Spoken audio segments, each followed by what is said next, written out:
Hi friends, അപ്പം ഞാൻ പോവുകയാണ് ബാംഗ്ലൂർ. ടാറ്റ ബൈ ബൈ പറഞ്ഞ് പോവുകയാണ്. എൻ്റെ പഠിത്തവും എൻ്റെ എല്ലാം കഴിഞ്ഞ അവിടുത്തെ ഇതായിരുന്നു എൻ്റെ റൂം, എൻ്റെ അപ്പാർട്ട്മെൻറ്റ്. എനിക്ക് ഏറ്റവും ഇഷ്ടം, അതുപോലെ ഏറ്റവും മിസ് ചെയ്യുന്നൊരു കാര്യം എന്ന് പറഞ്ഞാൽ ഇതാണ്. ഇവിടെ നിന്നാണ് ഞാൻ കുക്ക് ചെയ്തുകൊണ്ടിരുന്നത്, പഠിച്ചുകൊണ്ടിരുന്നത്, ഫ്രണ്ട്സുമായിട്ട് എൻജോയ് ചെയ്തുകൊണ്ടിരുന്നത്. ആ സ്ഥലവും ആ കാര്യങ്ങളെല്ലാം എനിക്ക് ഭയങ്കര ഇഷ്ടമായിരുന്നു. ഒരു കാര്യം മിസ് ചെയ്യുമെന്ന് പറഞ്ഞാൽ എൻ്റെ ഒരു അപ്പാർട്ട്മെൻറ്റും എൻ്റെ ആ ഒരു സ്ഥലവും ഫ്രണ്ട്സിനും ഒക്കെ ആയിരിക്കും. പിന്നെ ഞാൻ വീട്ടിലോട്ട് വന്നപ്പോൾ ആ ദിവസം നല്ല മഴയായിരുന്നു ഇവിടെ കേട്ടോ. നല്ല തണുപ്പും ഉണ്ടായിരുന്നു. ബാംഗ്ലൂർ നല്ല തണുപ്പായിരുന്നു. ഇവിടെ വന്നപ്പോൾ അത്ര തണുപ്പില്ല, പക്ഷേ തണുപ്പുണ്ടായിരുന്നു.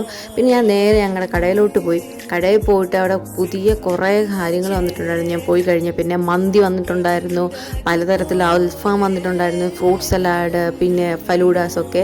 എൻ്റെ ഫേവറേറ്റായി എന്നും കഴിക്കും ടെക്സാസ് BBQ ഞാൻ മേടിച്ചു. റൊമാലി റൊട്ടിയും മൊഹിത്തോസ് ഒരുപാട് വന്നിട്ടുണ്ട്. എനിക്ക് ഭയങ്കരമായിട്ട് ഇഷ്ടപ്പെട്ടായിരുന്നു മൊഹിത്തോവും കാര്യങ്ങളൊക്കെ. ഇതാണ് ഞങ്ങളുടെ ചാടിക്കാരൻ. അവൻ ഭയങ്കര നാണക്കാരനാണ്. അതുകൊണ്ട് ക്യാമറ മുമ്പ് ഇത് മാറി നിൽക്കുവാണ്. ഇതാണ് ഞങ്ങളുടെ ജ്യൂസ് അടിക്കാരൻ. അവൻ ഭയങ്കര മിടുക്കനാണ്. എല്ലാ ജ്യൂസും അടിപൊളി അടിച്ചു തരും. അവനുണ്ടാക്കിയാണ് ഈ ബോബ ടീയും ബെൽജിയം ഷേക്കും എല്ലാം അടിപൊളി, എല്ലാം ഒന്നിനൊന്നിനും മെച്ചമാണ്. എല്ലാം അടിപൊളി സാധനമാണ്. പിന്നെ ലാസ്റ്റ് ഞാൻ ഒരു ഗ്രീൻ ടീ കുടിച്ചു. ഹെൽത്തി അല്ലേ, അതുകൊണ്ട് ഹെൽത്തി ആയിട്ട് കുറച്ച് ഗ്രീൻ ടീ കൂടെ കുടിച്ചെങ്കിൽ പോകുന്നു. Okay, by.